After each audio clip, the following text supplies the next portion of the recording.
Welcome to Explore, Explain. This is a long-form video and podcast series sharing conversations with data visualization designers and developers from around the world. Each episode explores the detailed hidden thinking behind a single project or a series of related works to explain the what, the why, and the how of the design process. So let's jump in to today's episode with your host, Andy Kirk.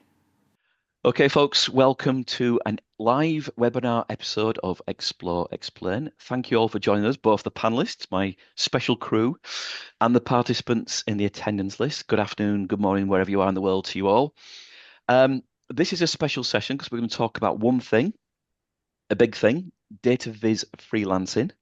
It's quite a niche thing, about a niche world already, but niche version of that niche world.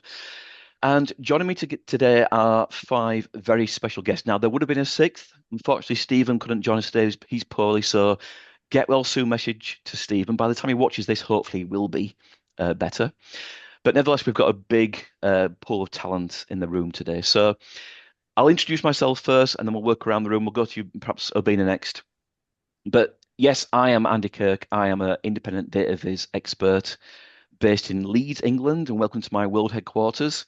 I have been freelancing for, I think this is my 15th year. I guess my specialty is in the realm of data viz knowledge, transfer, teaching, educating, consultancy, advising, speaking, that kind of thing, as well as a little bit of design on the side. But it's very much about the helping others to grasp this subject. So that's who I am. Obinna, who are you, please?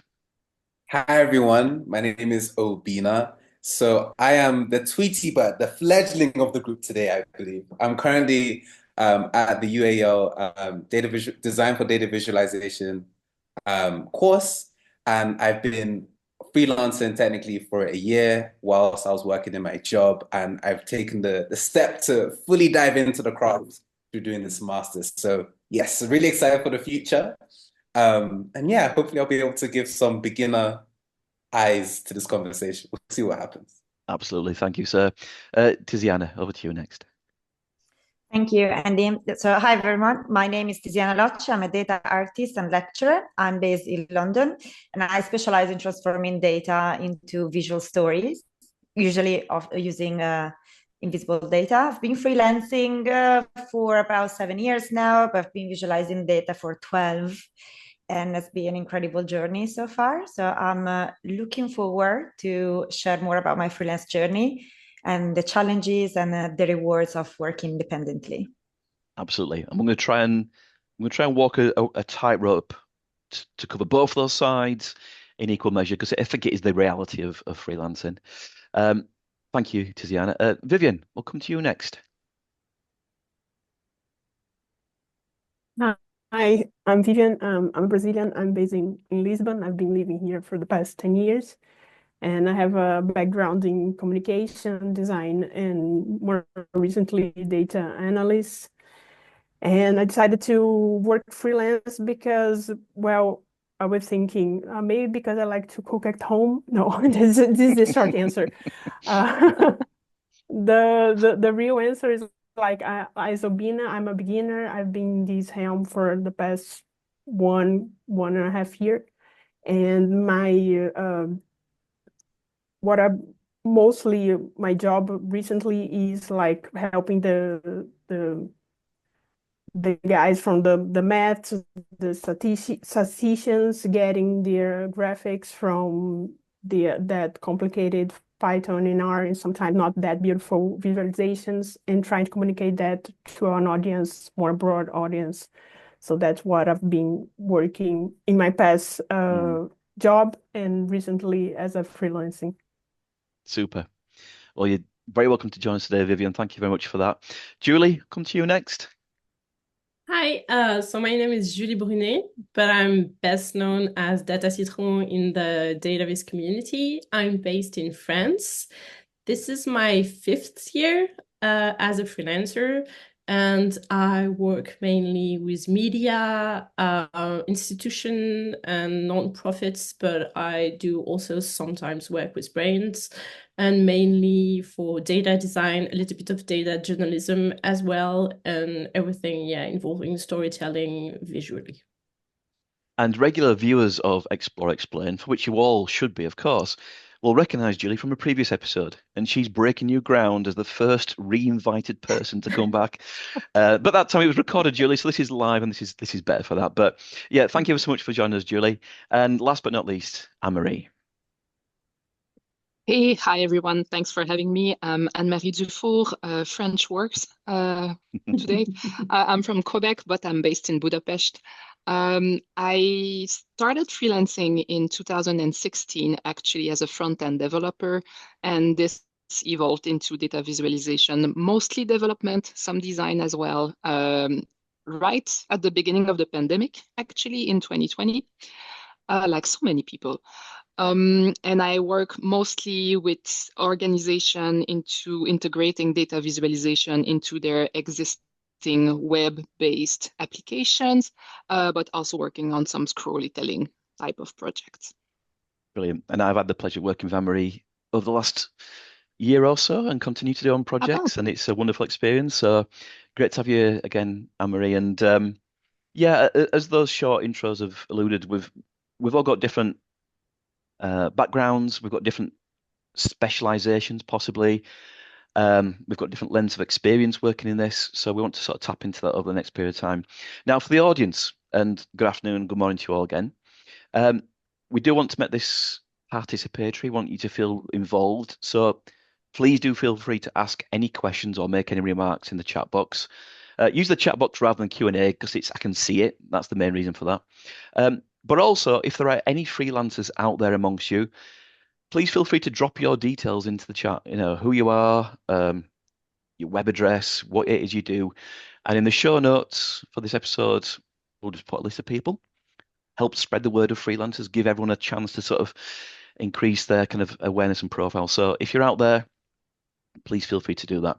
Now, to kick things off, I think the question is, why do we freelance? What is it that made us want to enter the world of freelancing? Obinna, have you got a pointer? Yeah, so it looks like the chat is disabled. So well, it's the same setting as last time. Yes, I will elegantly deal with that when I've asked the first question over here on my other computer. So apologies for that.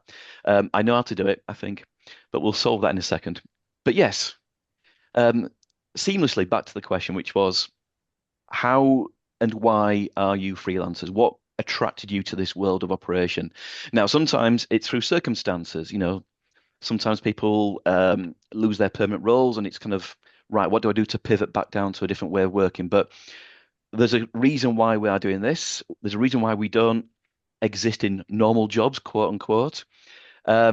So just to kick things off, I have had a number of jobs in normal life prior to working as a freelancer, but I guess one of the itches I wanted to scratch was a desire to be my own thing. I wanted to be my own boss. I wanted to run my own thing. I wanted to be the kind of frontline service rather than a support function.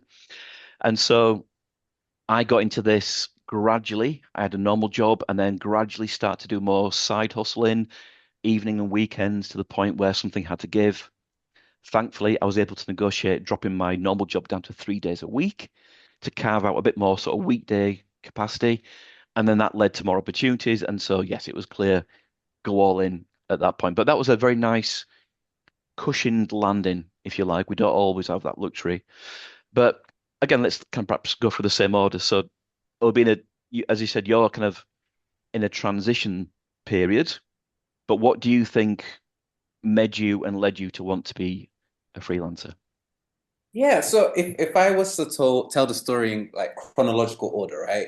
I used to work in the US. I studied there and I graduated and I worked in the US for a bit. And while I was there, I had a mini Facebook ads agency for real estate agents that I ran on the side whilst working. And that, of course, like the entrepreneurial bug was always there to some extent. And so I did that for a bit. But I knew that wasn't exactly what I wanted. But I did like the idea of like freelancing, doing business on the side and doing that sort of thing.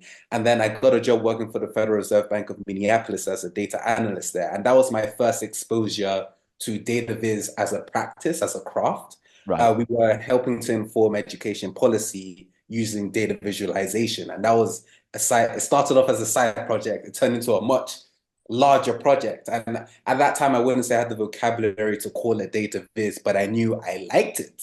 We're looking at numbers, we're making it look good, we're making decisions, communication. Ooh, it's fun. But I didn't understand what it was fully. And then pandemic happened. They said, go back to your home country. So I went back to England and I ended up working in advertising. And we've spoken a bit about this before, Andy. Advertising is the craft of persuasion, right? And it means that you get to work with a lot of incredible brands. I've worked with brands that I frankly cannot afford to use, but you get to work with them and it's cool. But it's the art of persuasion, and it means that you're sometimes persuading people to do things that aren't quite what you like. And after that experience, especially working at the Fed, I wanted to help inform people, educate people, but using numbers and using graphics, because without knowing it, I got the itch. And so I started following Shirley Wu and Nadia Bremer. I looked at the work of the Pudding. It then made me go back in my head, and I realized that I've been interested in charts since Hans Rosling did his TED Talks and all of that. And I was like, okay, this thing, what is the word? And then I found this company which no longer exists, got absorbed by The Economist, called Signal Noise. I spoke to Hem Patel, and that's when the verbiage data visualization fully came into my vernacular. And I was like, okay, that's what I wanted to do. How on earth do I do it? I have no idea. And I was trying different things. Not a lot of things were working. And yeah, and then I found this course and I was just like, you know what? I really want to try and go into this. And ironically, as I've been leaning into it, I also sold data viz solutions within my ad agency. And when you're able to sell the product that you want to be doing to a much higher paying client, it just shows, okay, there's money to be made here too. Okay, good. I'm going in the right direction. There is a demand if you can package it in the right way. My role in advertising was partnership, so it was a lot about sales and those sorts of conversations. Yeah. I think I can figure this out. Maybe. The thing that's missing right now is craft. Hence, I'm on this journey to just build out that craft through the masters. So that's why, and I guess that's the journey into how I got into it there. Brilliant. Thanks very much. We'll come to you next in a second, Tiziana. Just mention, hopefully the chat box is now working. I think I've set the settings correctly, but anyway. So Tiziana, why are you a freelancer? Well, because I was burned out. I was working a full-time job, and I was burned out to the point that I didn't even know if I was good enough to be a designer. If data visualization was my thing, maybe I should completely change job and industry.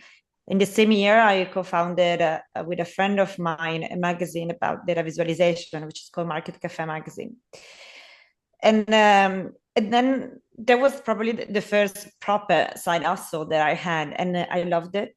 It was such a fresh air in the right moment where I really needed. So I shifted to 4 days a week, and then I understood, okay, I did some planning, obviously. Maybe we're going to talk about this later. I carefully planned everything. It's not just one day I woke up and I quit my job. And then when I was ready, everything was in place. I knew that I would have enough savings and so on. I opened my company. I remember it was 6 a.m. on the phone. It was a crazy time. I was young. And that's it. And I loved it. I would never go back to a full-time job. That's interesting. Yeah, I mean, there's a few things there. Firstly, there's a lot to get through, paperwork and setup and all these kind of legalities to get these things working. But I think I share that sense that now that I'm in this, I don't really want to have to go back to normal existence. I don't want to have to go back to putting a sticky note with my name on a bottle of milk in the common communal fridge and all that sort of stuff. But it's also not for everyone, and it's not that. I think there's something that sometimes is mislabeled about freelancing, which is that you are by instinct not a team player, or you're not somebody who works well with others. I think that's probably quite the opposite, actually, because I think there are times when you need to. But I think it's more the sense of autonomy and control that really gives me that sense of kind of exhilaration. Vivian, is that similar for yourself? What do you think was the kind of the spark that made you embark on this journey?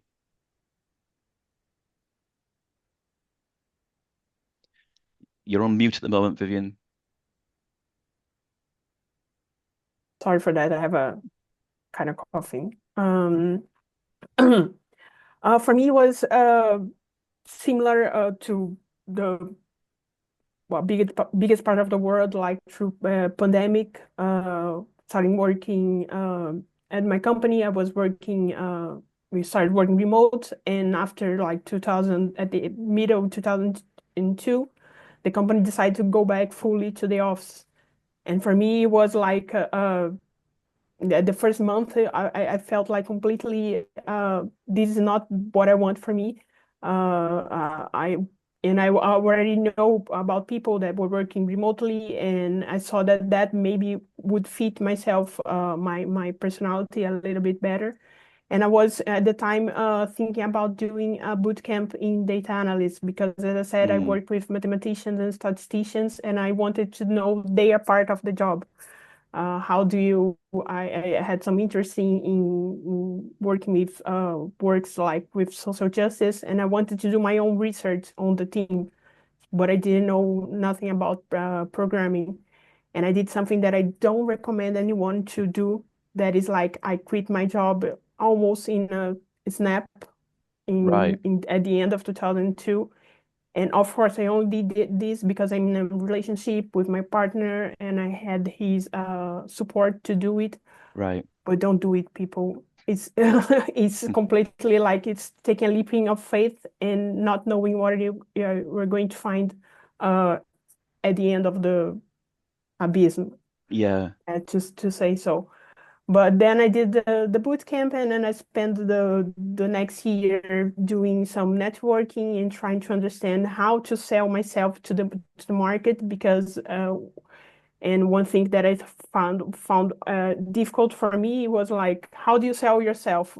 Most of my previous jobs, someone said, "Oh, she's good at what she does," and then someone contract me.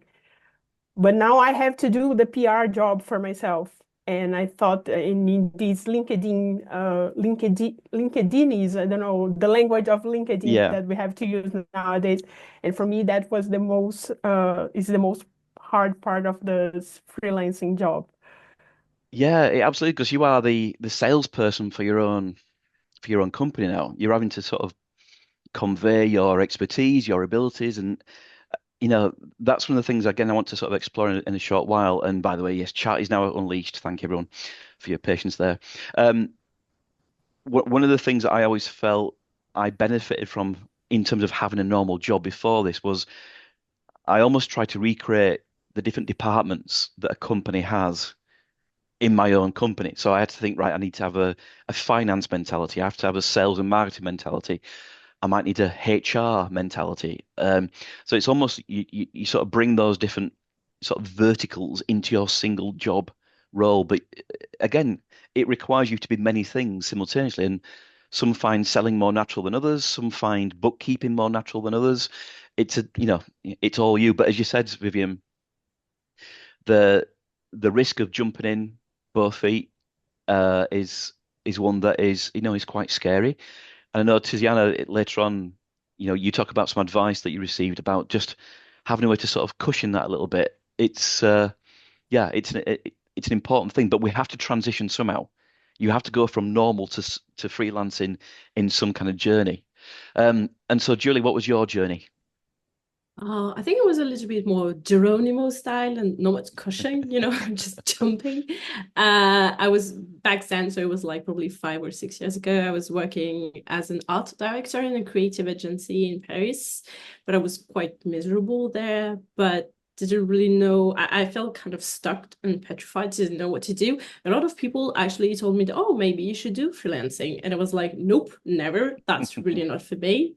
And it was 2020, so like the plague came, and actually it helped me a lot because it really smooth my anxiety in a weird way. I thought like, okay, you can plan everything very carefully, you know, but eventually you never know when a pandemic's going to hit the world and everything's going to fall apart, you Right. know. So, and also thought like, oh my God, life is precious, you know. Yeah.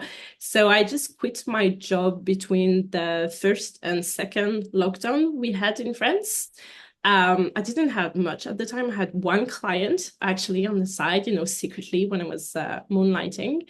But I had an Instagram account so Data Citron, that I had for a couple of years, or maybe, I don't know, 2 years or something like that. So it took off like this.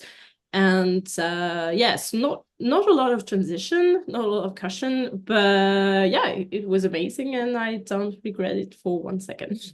That's good news. And I think that's interesting as well, the sense that you kind of developed a little bit of or a sufficient side profile that you could lean on when you went freelancing to say, yeah, I've got a bit of exposure on this side of things, and maybe that's the way to kind of get the business going. So yeah, we'll pick up on that whole marketing, social media awareness thing in a short while. But Anne-Marie, what's your story? And is it fair to say, Anne-Marie, that the way that you operate as a freelancer is perhaps a little bit distinct to some of the others in the call, which is you do sort of more longer contracts, Yes. engagements rather than sort of smaller one-off gigs along the way. Although I know that you do those on the side as well. Yeah, that's true because one thing I realized when I started freelancing about 10 years ago about myself is that I need a lot of freedom and I need to be able to work on different projects unless I get bored very Yeah. quickly, hence the freelancing suiting me. But at the same time, I crave stability, I crave connections with teams that are recurring and that I keep working with them because I feel like we can bring a product so much further this way. So I always had retaining clients for whom I work almost full time, and then gigs on the sides that are more traditionally considered freelance. And what's good is that in these long-term contract, these long-term relationship, I'm still a contractor, I'm still a freelancer. So I keep this kind of freedom of dealing with my own schedule, of taking time off when I need to learn something new or dive deeper. Of course, the client gains some also advantages of having someone that is almost always available, Yeah. while if you have a lot of contracts, that's not possible. So for me, it's really best of both worlds, and it gives me the stability that I crave and the freedom that I crave as well. Interesting. I mean, and that takes us on to the next question I had, which is, what's the best thing? You know, there are plenty of things that we're going to talk about that are struggles, but what's the best thing about freelancing, or what's the thing that helps you sleep at night? And I'll come straight back to you for this, Anne-Marie. I mean, you've perhaps touched on what does represent the best thing for you, but is there something else that you think, for me, this is, if I was to sell the benefits of freelancing to anyone, this is the thing? For me, it would be really deciding your path forward, deciding what you're going to specialize on next, and not waiting for an organization to give you the project that you feel like doing. So holding the reins a little bit on that. That control. Yeah. Yes, I think I absolutely. would probably echo that as well. That sense that I'm in charge. I'm not getting, clients give you work to do, but when you're working in a normal job, again, there's other people, there's bosses, there's managers, there's departments, there's colleagues giving you work, and you don't therefore have a great say in whether you'll do that or not. You've kind of got to do it or not come to work the next day. So yeah, that sense of control and deciding what I want to work upon within reason is something that does definitely give me that sort of that spur. About yourself, Julie? What's the best thing? Yeah, honestly, kind of the same thing. The freedom also in the time work, really like being able to work whenever you want. I think it's especially important when you have creative jobs, because sometimes your creative battery are just, you know, very low and you can't make anything. So it's interesting to be able to do, no, I'm not going to do anything during 2 days. And then I'm going to, you know, work all the night because suddenly I have an idea. And just as you said, the control, the ability to say no. When I was working in my agency, I felt sometimes extremely frustrated because I was unable to say no to a client, for instance. That was like the director job or anything. And right now, I'm so happy to be able to say no to a client. I mean, obviously, it has consequences, but to have that freedom is really priceless for me. Be able to say no. And I think it's an art form as well, actually, because obviously there's many forces at play in any freelance work opportunity, not least earning money to pay the bills. But there are times when the opportunities don't align with what you want to work on creatively, or don't align with the type of client, or even just I've done too much of that stuff. I want to do something different. So you're absolutely right. Saying no is an important part of the toolkit, I think. And I'm not sure I've got very good at that. I think I could get better at saying no to things that just for whatever reason don't fit right now. But Vivian, thank you, Jill. Vivian, what's the best thing about freelancing?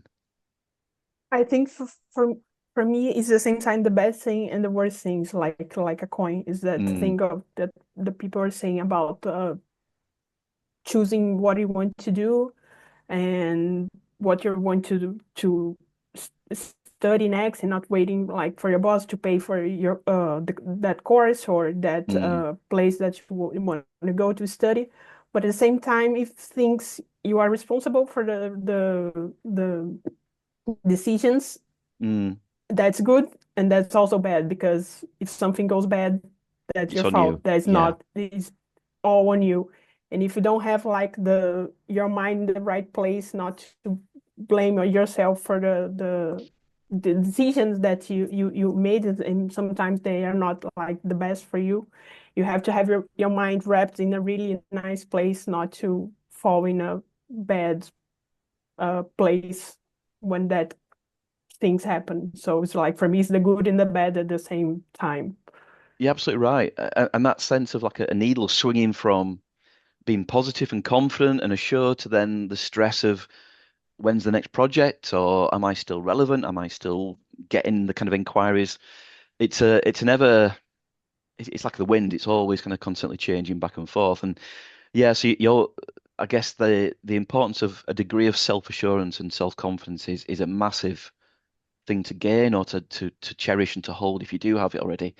I mean, Tiziana, we were talking off air. It's not a TV show, but off air we were talking. Just we think it's been a relatively challenging 12 months. I think there's plenty of people I know who are in the call today would probably echo that period has been, in some respects a bit of a struggle. But before we get on to the hard things, what for you is the best thing? What is the thing that kind of helps you sleep at night?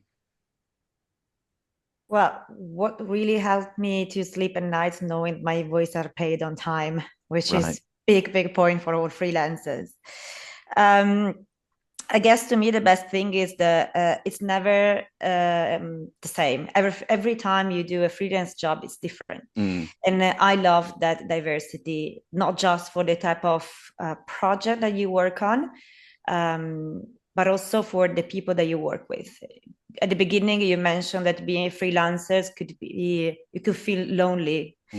But I never felt lonely, to be honest, because I always had the chance to work with different teams, many more teams that I could possibly imagine. And it was absolutely amazing for me to understand how different company works, how different teams are managed, and what was my role. Sometimes my role changed. Sometimes I had more leadership, sometimes less. And it's just a continuous learning. And it's quite difficult, even though not impossible, to find that in a full-time job. Yeah, that's really interesting. As I said before, just because you're a freelancer doesn't mean to say that you're a bad team player. It's quite the opposite. And I think you have to be able to work with even more types of people than you otherwise would experience in a normal job, again, for want of a better term. But one thing you mentioned there, I think is interesting in respect of diversity of work, which I agree with in terms of, I need that diversity to keep me interested and keep me alive. And this might be an age thing. I'm no longer the young man I once was, but I do find these days that bouncing from very different types of work simultaneously is getting harder in terms of brain alignment. So I might have an Excel type data task over there, and then I've got a creative task there, and then I've got a writing task there, and I've got to do a thing like this. And these days I have to find a way just to not be bouncing across too much different stuff at the same time. Otherwise, it takes me such a long time to get into the right groove with each one. So that could be an age thing. It probably is an age thing. But yeah, so again, there's a sort of tightrope in that diversity that I need to manage, although I do want it to enjoy this. But bouncing straight back to you then, Tiziana, what keeps you up at night in terms of anxiety, stress, concern? What's the worst thing? I mean, there are some obvious things I can imagine, but what's your kind of headline response? Well, let's be honest. So the past years, at least the past 12 months, have been the worst in the world of freelancers. And I knew extremely established freelancers that were struggling, people much, much, much better than me. And I was concerned because I'm used to it, the ups and downs of freelance gigs. Sometimes it's quiet, sometimes it's not. But then it started to be quiet for too long. Mm-hmm. And so that happens, and then it can be kind of scary and terrifying, especially if you can't rely on anything else. I don't have a partner to rely on for my money, and I live in London. It's criminally expensive, so money has to come some way. Of course. And it was quite stressful. I always found myself busy doing work, but the type of work has changed. Plus, let's say in the past 2 years, I shifted my practice, which wasn't the best time of, the best period to do that, economically speaking. And probably that had an impact as well, because I'm not doing the same of the type of work that I used to do when I started freelancing. So now it's much more niche, much more art-based, exhibitions and so on. So it was a new territory for me, an uncharted territory. So I'm learning how to move in this space. But I'm very positive. I have a positive attitude, so I do believe things will pick up quite soon. And just actually pick up on that then, Tiziana. I mean, what do you do about it? What, I don't know, actions do you take? What do you try to fill in the time when there is perhaps a little bit of a drying up of new clients? Do you work extra hard with social media? Do you go and read more books? Do you just go and practice and have a bit of fun? Are there any things that you do to sort of almost force yourself out of the sat there waiting and refreshing emails? When's the next client coming in? Do you do anything to sort of fill that period of time? Yeah, I mean, I do keep myself always busy, maybe because I'm hyperactive, I don't know, but I can't stand doing nothing. So it's not freelance gigs, it's going to be lectures. If it's not that, it's going to be a personal project that I know I can use as materials for my Substack publication or for social media. I'm not a content creator and I'm older than I look, so I'm not gonna do TikToks about things. So I have to share something that I actually make. And learning new softwares. I learned how to code last year, and then helped me a lot with my practice now. I try to go to networking events, meet people, talk to people, join communities. So try to prepare for when the work will arrive, because the work will arrive definitely. But try just to get prepared, be prepared, and not stress too much about it. That's it. And obviously, stress is it's a negative thing. I wrote a note down earlier, and I can't find it right now. I will find it. Oh yes, David Lynch, who died last week. I think it was last week. He's got a quote. I say negativity is the enemy of creativity. So yeah, in the absence of colleagues to help us become uplifted, we have to find a way to snap out that negativity. Otherwise, it will stifle that creativity. And I think by extension, one of the things I always think is important about creativity is not just making things or art or the end product. It's creative thinking about how to write a response to an inquiry. It's creative thinking about how to craft a blog post, how to frame a video for Instagram. Creativity is everything, but it's not always as obviously labeled as such. But yeah, we need to kind of break from that negativity. But Obinna, I'll come to you first of all for both your view on what you think. I know you're kind of on the transition, so maybe it's more anticipation, but what do you think is the good, the best things, and perhaps the worst things, the things that may be from your position now give you the anxiety in the future for freelancing? And I believe there's a question that is dropped in that we're gonna look to answer. Yeah. So start with the good, right? So yes, I'm a fledgling, but I've had some experience and some exposure so far. And I think one thing that's just incredible is just the opportunity just to network with spaces that on your day-to-day job you wouldn't be able to, right? Yeah. So I've been talking to solar scientists and astronomers recently for a project. That's crazy. I don't know anyone in my family who talks about space, but I've now been talking to space people, which is a great thing, and I'm able to do that because of the projects that I'm working on. So I love that ability. I was able to I think jobs are great because of the stability and the structure that it gives you.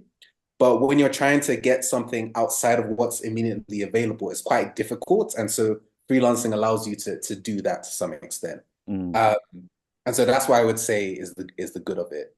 The scary part of it, I think, as everyone else just said, is just, again, that stability issue. Will I be okay at night? At the same time, perhaps I'm overly optimistic, though. As much as I've heard a few people say that the work is drying up, I've also seen the work increase. And as someone who used to hire out Data Viz people, web developers, I've also know how much I've spent on people to come and work. And so I know there is opportunity in that way too. And I think what we're facing actually is more of a phrasing issue, right? Because 100%. For example, when I was selling a piece of work, I had a Data Viz studio and then I had a web development company. The project was a Data Viz project. There was no doubt about it. It was a Data Viz project, but they didn't use that Data Viz language. And so when the Data Viz company was coming and talking, and although it was providing the solution, because they said they were Data Viz, the company was just like, I'm not sure about you. You guys are a bit too much for us. We feel like you're a bit too technical. So we're actually going to give it to that other company. But the output was a Data Viz solution that the Data Viz company could totally have done. And so I think what's happening is the phrasing. There's still a level of education for our general audience that needs to be there. Yeah. Or perhaps maybe because part of being a freelancer is communicating your value, right? Maybe it comes back on us. How are we communicating to our target customers? Yeah, which comes back to Vivian's point about we have to become our own PR departments to not just talk about what we think is the language that we talk about, maybe that we would talk about, but the people out there, which is why, when we've had a chat about this recently, but it's why increasingly, even though it doesn't fit perfectly comfortably with me, I'm having to use more terms like dashboarding expertise or storytelling expertise, even if it's not what I would conventionally call those things, but that's perhaps what people out there would be more familiar with. Infographics, maybe not as much these days, but certainly 5-10 years ago, I would use that as a hook to get people into my world and then say, yeah, don't worry about that, it's Data Viz. But I got you in the door in the first place. What was the question, Obinna, that was raised that you... So there's been a few questions, okay. But we won't do all of them, of course, and we'll come back to some of the questions in the chat. But one of the first ones, it came from Yannicka. You have another question, Yannicka. I hope I'm pronouncing your name right, but we'll do your first question right now. Do any of you have a mentor or community of practitioners you draw support from? Very good question. I don't think I do formally, other than, but that's one of the best things of what was once the Twitter experience, but perhaps now is fragmented or migrating to places like Blue Sky. But yeah, my peers in that world were always the ones that I would lean on. And maybe, offline, although not offline, off social media, things like Slack channels with certain people, emails, but networking at events, chatting to people. I try and immerse myself amongst as many people as possible, but nothing quite formal. Anyone else amongst us? I think it's because you're the mentor, Andy, actually. A lot of people. I was about to say. we're in real trouble. Anyone else got any specific kind of structured mentoring or communities that they lean on for this? Here in Portugal, for example, Obinna were saying, this language of like data viz, people are not very familiar to that. And when I wanted to know, I know people are working on that, but maybe not calling like that.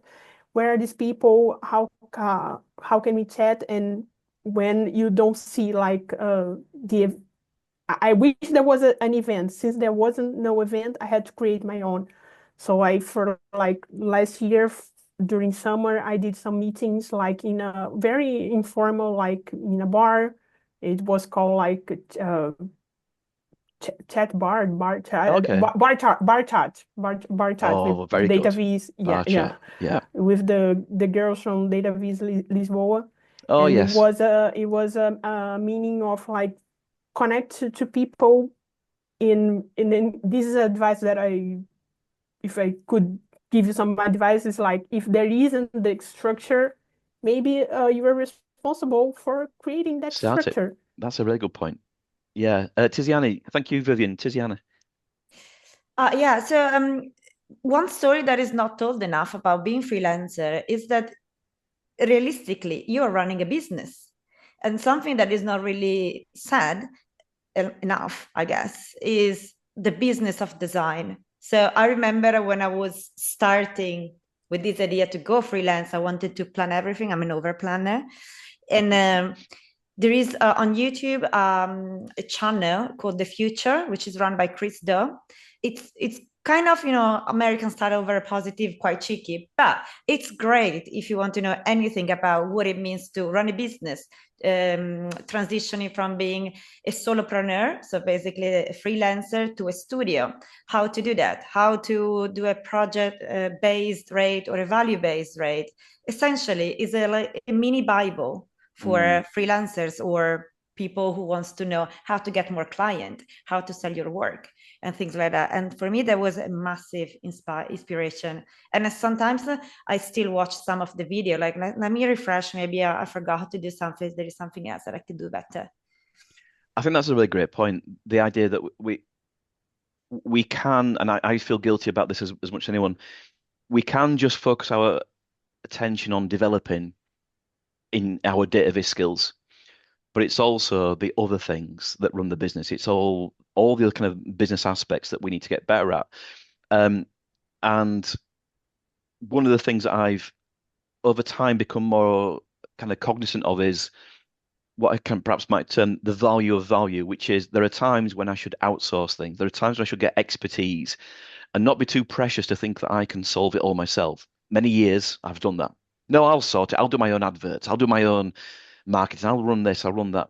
And there is a sort of pride thing of, yeah, I want to be the guy who solves the problem and does it myself. But I think increasingly there's a point of saying, no, that person's better placed to do it than I am. And it might be because they've got more skill, more experience, more time, more capacity. And perhaps the most important thing for me has been on the finance side. I've had a financial advisor since day one, from the days when I was earning, very small amounts of money. But he has always guided me very responsibly about how to use that for the best, whether it's to reinvest in the business, whether it's to keep it in a long-term savings account, whatever it is. That is expertise I could never attain and wouldn't never wish to attain, frankly. But I pay him and he gives me much more value back in return. So the value of value, I think, has become something I'm really kind of keen on, which is builds on what you're saying there, Tiziana. But it also transitions to another question that Yannicka raised about perhaps the question that everyone's asking, which is, how do you find work? How do you find new clients and projects, especially when you're starting out? And I'll just offer a thought on this and I'll open it up to the group, which is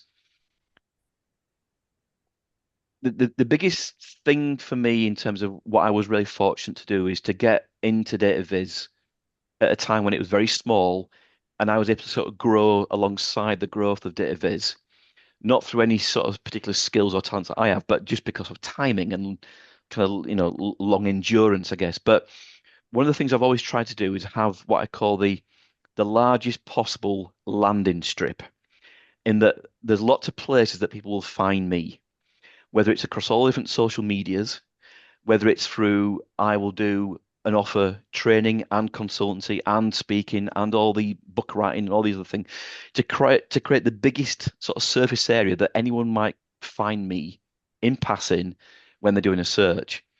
And that's difficult when it's already a niche world, and it also picks up on what Obinna mentioned about the use of language to sort of spread my offerings as wide as possible. And hopefully that will then catch the attention of people out there who are looking to invest in these kind of services. But that takes time, it takes investment, it takes a lot of unpaid things like, writing articles, writing blog posts, getting a profile, doing things that don't pay money directly, but that might lead to money. Doing the book doesn't really pay money. It does a bit, but it's about that business card that then hopefully gets more clients in. But again, open up to the group. Any tips or tactics for Janneke, but on behalf of everyone out there, how do you find work? How do you find new clients? How do you get this business thing going? Well, Andy, if I just quickly answer this, I did the opposite of you. I hyper specialized in one small, super niche in data visualization. So I know that all the job that arrives, it's just the thing that I really want to do. And also, if anyone is looking for that specific thing, I am the person to call. Right. So, but you're right. It's the contrast between a sort of generalist specialist and a real specialist who is the best person to do that thing. Yeah, I think that's a great counterpoint. Anyone else in the room got any responses on that? So I was going to say something, but before that, so people who are in the chat, if you want to talk to everybody, if you look at your chat, it says to. If you click on the down arrow, you can click to everybody, to everyone, because some of you are just messaging the hosts and panelists. But if you want to talk to everyone, then click on everyone. Good point. Just groundkeeping point there. But so it's interesting because this is literally what I'm currently doing and currently going through. And so I don't know if it will help or not, but I'll tell you how I've done so in current time. So there are two main ways I've gone about it. One is literally I have an idea for a project and I'm like, I think this company would work really well for it. And so I would contact either their marketing person, the head of marketing, or an adjacent contact and just say, hey, I am this person. This is a really cool project. Is this something that you want to be involved with? A lot of the times I get blanks, just nobody replies. But every now and then I get oh, do you want to hop on a call and have a conversation? And that usually, if things go well, leads to a project. And that's how I've worked on current projects. Other ways I've done it as well is, two other ways is literally posting on LinkedIn saying, I'm going on this Data Viz adventure, and friends who see me on LinkedIn just at me at opportunities that pop up. And so even though a lot of the times the opportunities they at me at, I would say I'm underqualified for because I'm still, a fledgling. But at the very least, opportunities are now there, which allows me to get in the run for things that usually are not in my circle. And the second thing, again, it's that proactiveness. I've gone out to nonprofits and businesses around my area to say, hey, I do this thing. I live in this area. Can we have a conversation? And just because I live close to them, they're not going to shoo me away because I know where they live too. So they can't be rude. But also it means we can at least have a conversation. And that's led to some work as well. At first I did it for free, but as I did it more and more, I was just like, okay, let me up the price and see if they would do it. And they say yes. And so that's how I've gone about it. It hasn't exactly been easy. I'm saying it as if it's easy. It hasn't been easy. A lot of rejections, a lot of blanks, a lot of, I don't really get you, bro, go home. But, if you reach out 100 times and you have a conversion rate of 2%, that's 2 clients that could fill your month, right? Yeah. So there's persistence and there's resilience there, kind of emotionally and in terms of just kind of rolling the sleeves up and putting the effort in. Julie, Anne-Marie, anything to add in terms of your approach to getting business? Go ahead, Anne-Marie. Oh, thank you. I don't know if I'm the best person to ask because as an introvert, what's keeping me up at night is the idea of publishing on social media. I hate it. I feel like I don't have enough intelligent things to say. I am perfectly fine having a discussion, chatting about a subject, but I don't see why I would add my own chatter in the noise that's right now on social media. So I had to find a different way. And it took time. So one way was to cold outreach people that I crossed path with, and Andy, you were one of those. That, hey, I think it would be nice to work together. Let's stay in touch, and this can take years before it leads to anything.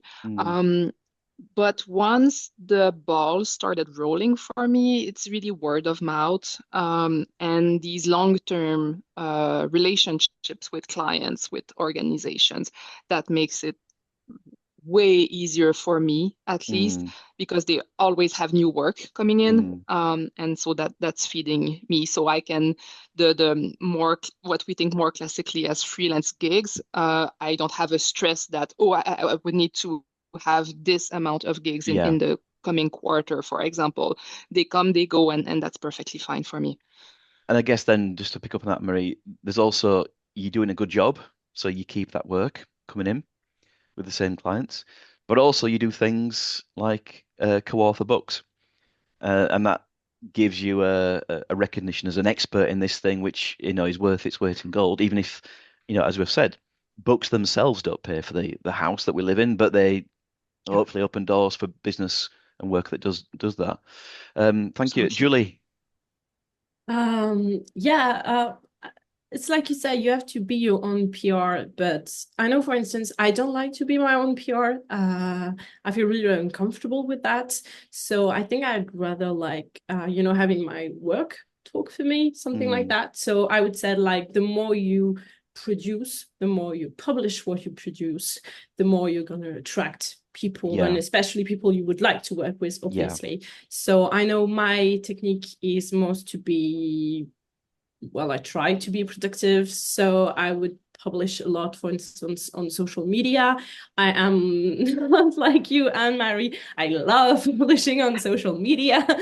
This is my recreation. This is my pleasure. I feel like there's no there's no pressure, anything. It's like Data Citron for me, the Instagram account is like a really recreative stuff, So it's just about having fun, sharing the joy, sharing the words and everything.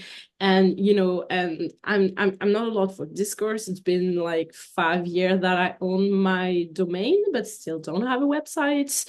But I have a Behance when I publish work, and I would say, as a beginner or a new freelancer, just have a portfolio, actually, and publish works, project, even if it's personal project, because I find in my experience that clients actually don't care that much if the project is just you actually doing it, or if it had been commissioned by someone, or if you've actually been paid by someone, or you can just lie about it, like we all do.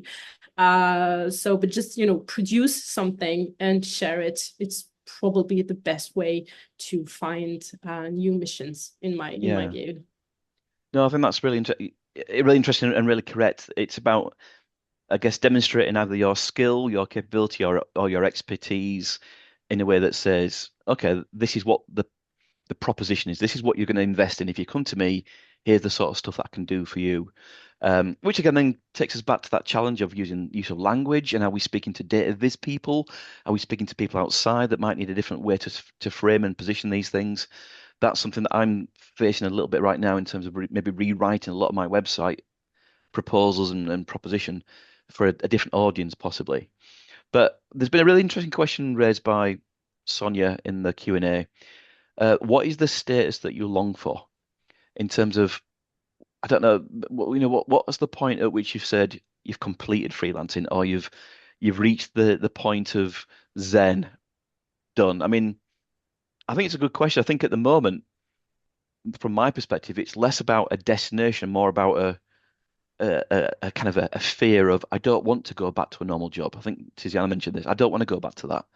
Not because it's bad and the people who do that are wrong, but I don't want to have to do that. So it's less about something that I'm chasing, but more I'm being chased by that little devil behind me. So that's what maybe is my what I long for. Once at some point that little bugger's gone from my stress list. But Vivian, what would you say is, what are you longing for in freelancing? What's the kind of status you think, yes, we're all good? One of my inspirations was a friend of mine As I said, I'm Brazilian, live in Lisbon, and she's a freelancing, and she spent like 3 months of her year in Brazil and the rest of the year in Portugal. So my parents are getting older, and nowadays it's even difficult to be here. So for me, that's what was one of the things, like the carrot in front of the horse. Like I want to have a life that enables me to be with my parents and visit. I still have a lot of roots in Rio de Janeiro, which is my city. So for me is one of the things that I long for. I didn't achieve that yet. I haven't been to Rio de Janeiro since I started freelancing, but definitely it's one of the things that like it's my dream. And it's for me, in freelancing, it's important to have dreams, something to be longing for. Otherwise, the difficult days make me sometimes open the LinkedIn and ask, what if I go back to a regular job? Wouldn't it be easier? But I wouldn't be able to go to Rio de Janeiro and spend 3 months there. So Right. And that's a brilliant answer. And I think it's also worth interjecting there, and say this is for anybody, which is stopping freelancing and going to work in a normal job. Maybe I'm mispositioning that as some sort of failure. It is absolutely not. There's different rhythms in careers, different ways that we work. That is not a failure. If it doesn't work out for you, that is not anything to be concerned with or to be a negative on your pride or whatever it is. It's just a different pathway that you've taken. So if I'm coming across as someone saying you've only succeeded if you persevere with freelancing, not at all. Everyone's got different points in their life, but I think that's a great answer, Vivian. I mean, again, Obinna, what's driving you? What's the point at which you think, okay, this is now suiting the thing that has been longed for in my life? I mean, I've had a short but long career where I bumped around quite a bit. And I think the thing that made me feel like this is definitely the place to be is the thing that I used to stay up till 2 or 3 a.m. while I was working is now what I'm doing on a regular basis. Right. So there's a synergy of who I want to be and who I enjoy being and who I am actually I'm acting able as. to be. Yeah. And so when I see that synergy, it's hard to say, no, I'm going to walk away from that. No, you're going to be like, no, I want to dig into this. I want to feel out and see what's going on here. I don't know if there's an end state. There are definitely like certain projects I want to get done, right? There's certain things I want to do. But I think overall, my goal as a professional is to align who I am and who I want to be with what I do. And if that alignment happens, then hopefully I'm in a good place. I could be very naive right now. Yeah. Maybe 10 years from now, I'll be like, this is nothing, right? But we'll see what happens. For now, I think that's a good goal to aim for. Yeah, I think you're absolutely right. And for the others, please feel free to answer that as well as, and I'm mindful of time, so maybe we'll do another sort of 10 minutes or so. But what I want to also cover in the time that we have together is just a few further tips or pieces of advice and wisdom, things that you think are important to share, even if they're very small. I'll kick off. So I think a really important thing is always to be punctual and responsive. I mean, for example, Tiziana, you mentioned you're an overplanner. I don't think you can overplan. I think being alert and always being able to respond to opportunities, even when it comes to being on holiday or being on breaks, you've got to always be on. I think there are different levels of on, but you've got to be in some state of on all the time, which for some people is that extra pressure cooker that means they can't escape from this stuff. And I think that is a part of freelancing. You don't stop at 5 p.m. It's still always there. So I think always being responsive and punctual is important. Always have a second contact for any client organization. People leave.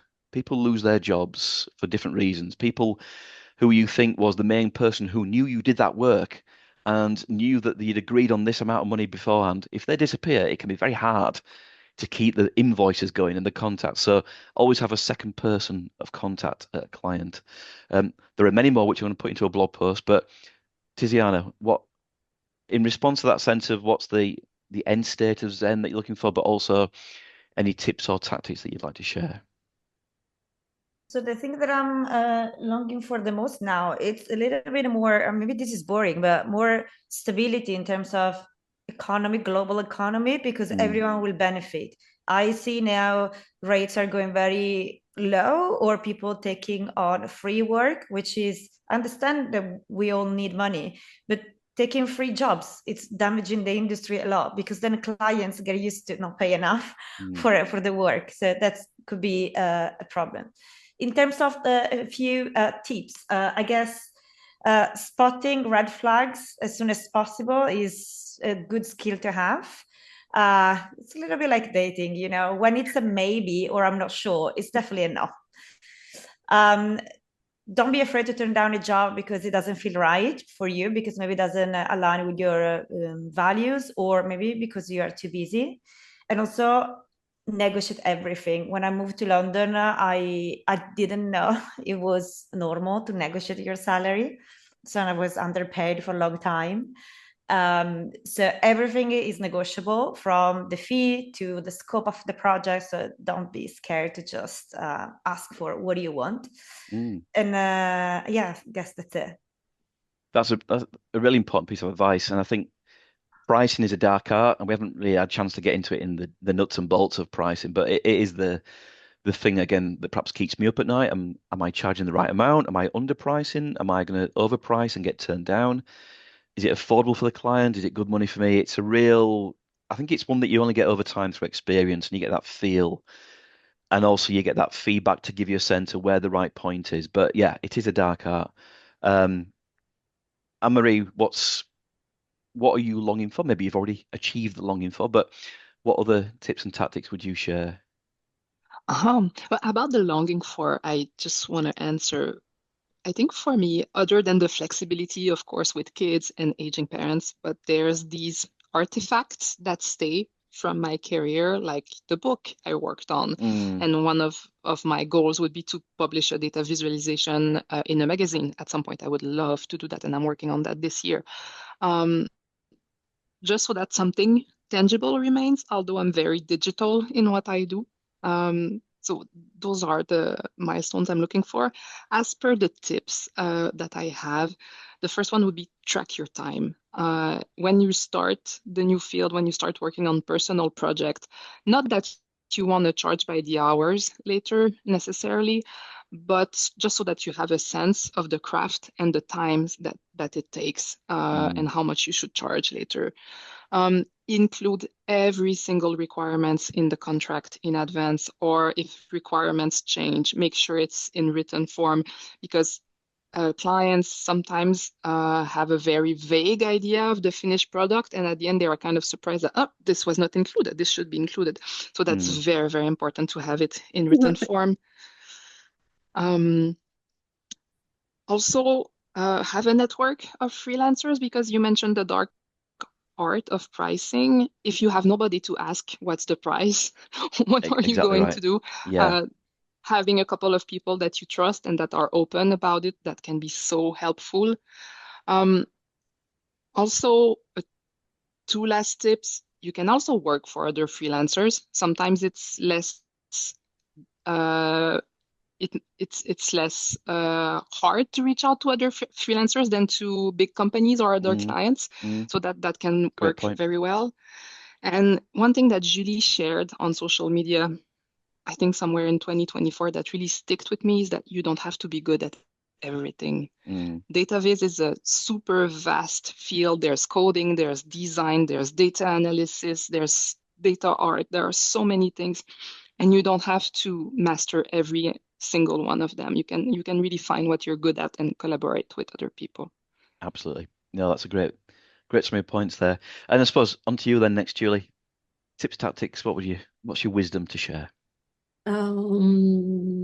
So yeah, absolutely, don't be an island, don't try to do everything for yourself. And especially when you start, as you said, there's a sense of, you want to do everything on your own because you think that's the way you're gonna learn.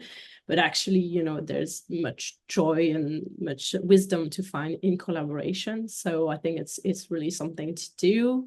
I love your tips about the invoice. I actually did that when I start, and I thought I was like a really sneaky, smart bird, but actually, I don't know. So maybe everyone does that. But yeah, the way you're actually doing your invoice to kind of hide the fact that this is your first client and you're desperate. And on that topic, I would say, don't be afraid to talk about money. I think it's really cultural, but here in France, we really taught that talking about money is dirty. It's not something you're really supposed to be discussing. You're not supposed to ask people, even your close friend, you're not supposed to ask them how much money they make and everything. So it's really important to have like an adult conversation with yourself about money. And if you're not afraid to talk about money, then you're not afraid to talk money with your clients and everything. And I think it's important to, just as Mary said, to be really transparent and always also, talk with other freelancers about your rates, because it's not a competition, like other freelancer are your colleagues. Actually, they're your peers, they're not your rivals, and they're not so just work together all together, and we're gonna help that. And I love that the majority of the freelancers I work with are really transparent with their rates. 100%. And when I teach in art school, for instance, that one of the first thing I said, like, my daily rate is so and so, that's what you can expect and everything. And that, I think that helps a lot, with this big, as you said, dark secrets, magic of income and invoice. Absolutely. And I think there's two further points to make about that, which is, first of all, the time you charge for isn't just the time that you are working on that thing. You're also charging for the expertise that you've built and the years that you've invested in learning these things and practicing these things. So again, sometimes I can find myself saying, well, I'm only working for that client for 4 days. I can only charge them a 4-day rate. It might be an 8-day rate, because you need to sort of pay for the 10 years ago when you read that thing and tried to practice that thing and got it wrong and spent 4 days correcting it. So you've got to sort of take that longer vision. And also, the challenge also, when you do compare earnings perhaps with people who've got conventional jobs and conventional salary structures, is that the way that you earn money as a freelancer is just so kind of compartmentalized. You've got bits of salary, you've got bits of dividends, you've got bits of expenses, you've got different ways of paying pensions and expenses. So it isn't really comparable. And you can find yourself saying, well, I don't earn that salary. But actually, if you reconstruct it backwards, you may not actually be far off. So you have to look at those things in a comparison sense with a different lens. Vivian, just again, closing point in terms of any tips or tactics to share. I was thinking about that before coming here, and I saw your post that you went to a Liverpool game yesterday, I think, and I remember the anthem of Liverpool. You'll never walk alone. You'll never walk alone. Very You'll never good walk reference. alone. Yeah, I knew you like it, because in this world of freelancing, like you feel yourself like working alone most of the time, and I think I spent my first year like doing a lot of like trying to understand things by myself. And what the lesson I learned is that by myself I won't get anywhere. Like I have to lose the fear of getting 100 letters outside of saying about a job and receiving only 2 yes. It's something that you have to learn to cope with rejection. Yes. And to reach out for people. There are a lot of ways nowadays, like DVS and I don't know, a lot of others. But for me, it's hard. I'm a kind of introvert too. I always think people won't have time for me. I like, who am I to ask for help? But people in the Data Viz in this community, they are very like reachable and helpful. And if you want to go freelancing, you have to not be afraid of like asking for things, and because you never walk alone you won't get like anywhere. It's a lesson for me and for other people who want to join this roller coaster of freelancing. Absolutely. Excellent reference, Vivian. What a way to bring that in. Obinna, any closing remarks from you, sir? Yeah, well, before that, slight plug. So everyone, next week or the week after, there's Andy's doing a book launch, Happy Vision, Happy Vision. in Canva. I put the link to it. It's in an Eventbrite.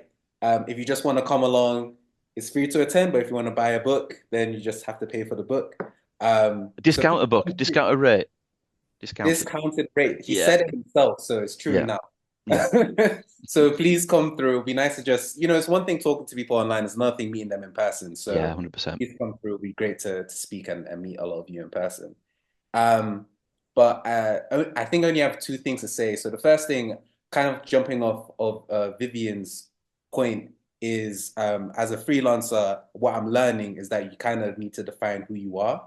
And sometimes who you are as someone who worked in a company is different from who you are going to be as a freelancer. Mm-hmm. So perhaps you see yourself as an introvert, but you have to talk to people, which means you have to come out of that to some extent, because that's part of your role now as a freelancer. And so it means you need to get somewhat comfortable with things that you were previously uncomfortable with, that perhaps your business was doing before, you now need to do for yourself.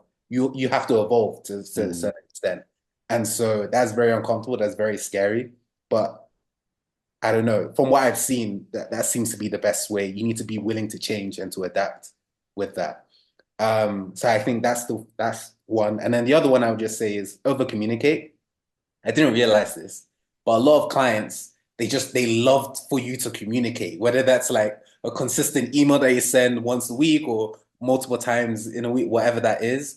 But be the person that over communicates, because when they have to reach out to you, it looks bad on you.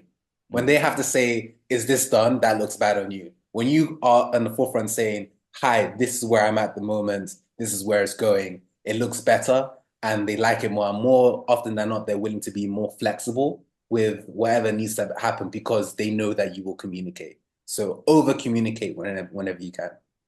Yeah, brilliant closing points.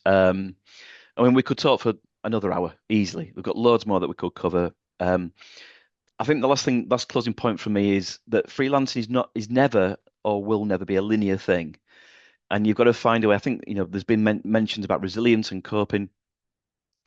Learn to emotionally ride those waves in a way that you don't overstress when you've got a dip, and you don't over celebrate when you've got a crest. On balance, hopefully, it works out pretty well. It is a challenging time right now for many people, and hopefully there are some connections that have been formed in this call, both amongst us lot, but also in the chat box. As I said, we'll write up and transcribe what people have mentioned, who they are, what they're offering out there, and bring it into the show notes. But thank you very much, Tiziana, Obinna, Vivian, Julie, and Anne-Marie, for your contributions. Sorry to Stephen. Hope you get well soon, Stephen. Thank you all for everyone out there. It'll be published soon as an episode on Explore Explain. Look after yourselves, take care, and happy freelancing. All the best. To see more information about today's episode, including some links to key sites and resources mentioned, please visit my website at visualizingdata.com. Here you'll also be able to find details about my book, information about my public and private training courses, as well as over a decade of blog posts. If you've enjoyed this series, please consider liking, subscribing, and spreading the word. See you next time.